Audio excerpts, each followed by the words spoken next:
আজকে আমাদের এলাকায় ফেরিওয়ালারা হাঁসের বাচ্চা বিক্রি করতে এসেছে। খাকি ক্যাম্বেল বলে তারা 40 টাকা করে রাখছে। দামটা শুনতে কম মনে হলেও বাচ্চার মান যাচাই করা সব থেকে বড় চ্যালেঞ্জের।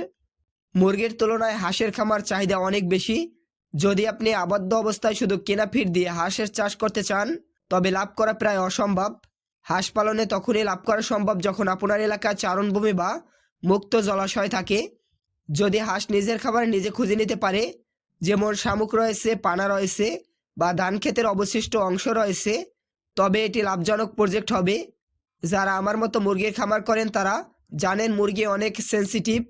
হাঁস তুলনামূলকভাবে শক্তপোক্ত, রোগবালাই অনেক কম হয়। কিন্তু অতিরিক্ত পানির ঝামেলার কারণে মুরগির শেডের আশেপাশে হাঁস না রাখাই ভালো।